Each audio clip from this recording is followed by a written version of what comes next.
Olá a todos! Esse é um projeto integrador da Universidade Virtual do Estado de São Paulo, Univesp, Brincar Compartilhando.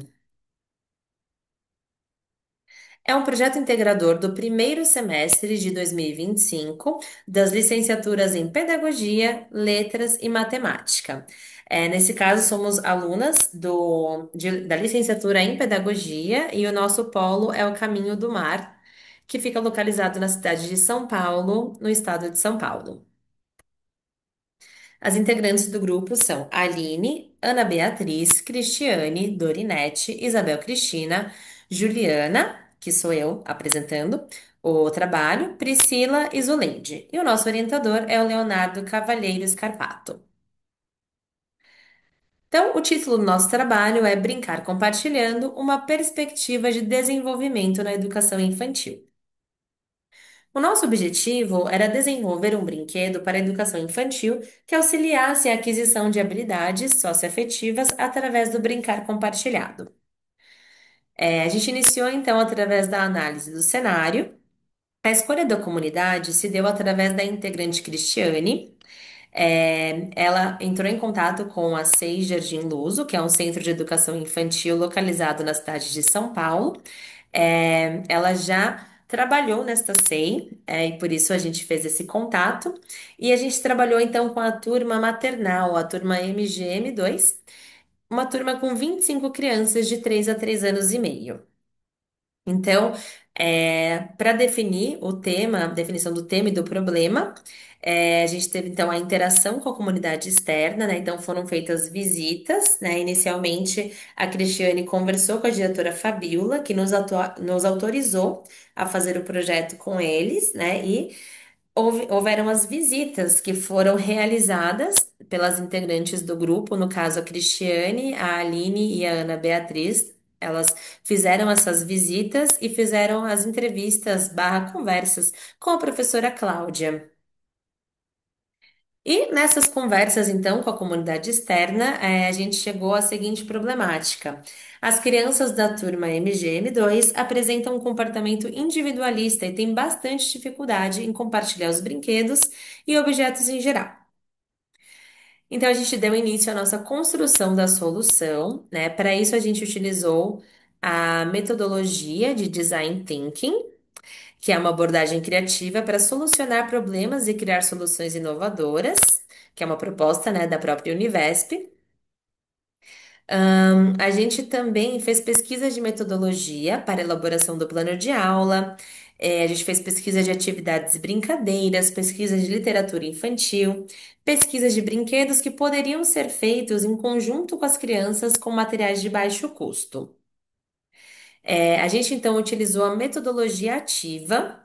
Então a gente utilizou uma sequência didática, que é o planejamento de atividades sequenciais que constroem o conhecimento passo a passo. A gente também utilizou a contação de história baseada no conceito do Shizuko Kishimoto, que fala do que deve existir na pedagogia infantil, né? Então, ele fala de experiências de narrativas, de apreciação e interação com a linguagem oral. Então, ele diz que as práticas pedagógicas devem possibilitar a expressão lúdica durante as narrativas, a apreciação e a interação com a linguagem oral e escrita. Então, no nosso caso, foi oral, a gente fez a contação de história até pela idade das crianças, né, para que as crianças possam aproveitar a cultura popular de que já dispõem e que possam adquirir novas experiências pelo contato com diferentes linguagens, né? Nesse caso, a gente utilizou a linguagem falada.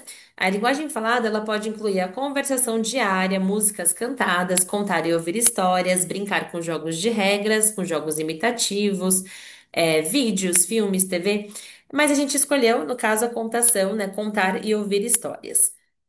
A gente também decidiu trabalhar a socialização dos alunos e a colaboração entre eles através da construção colaborativa do brinquedo.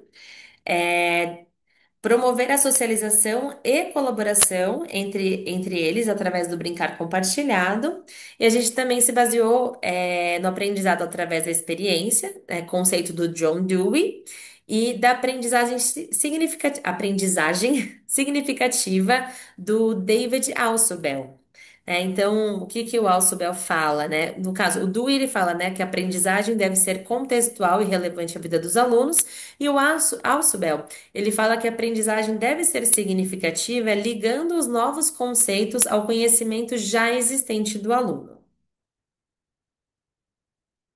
Então, a gente decidiu trabalhar com a história dos três porquinhos, por sugestão da professora Cláudia, inclusive, porque ela já havia trabalhado essa história com eles.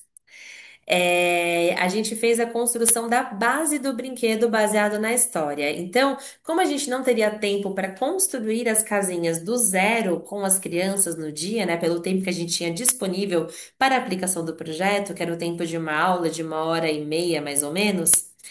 Então a gente já levou as casinhas de papelão previamente construídas. A gente também já havia feito a construção dos fantoches, utilizados para a contação da história, né?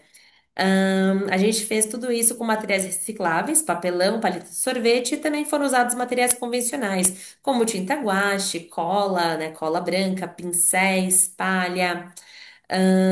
A gente também fez, né, então, a contação da história com o uso dos fantoches, como eu mencionei.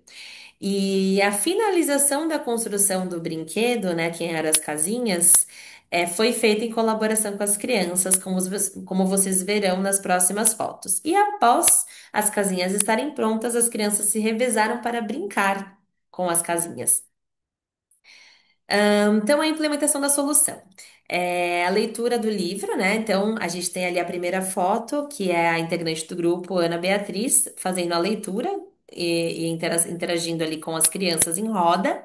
Depois, a gente teve a pintura dos palitos com guache, que era, né, uma das casinhas seria feita com os palitos, né? Quer dizer, seria finalizada, né, com os palitos, e depois as crianças foram divididas em grupos de 7 a 8 integrantes, mais ou menos, em três estações, né? Cada estação seria ali uma casinha para tanto para pintar as casinhas inicialmente, como para fazer a montagem final mesmo, né? Que seria, por exemplo, colar a palha, colar os palitos e colar inclusive os tijolinhos, que a gente também já levou recortado, né? Em forma ali de retângulos, quadradinhos, para eles poderem colar e montar ali as três casinhas, da história.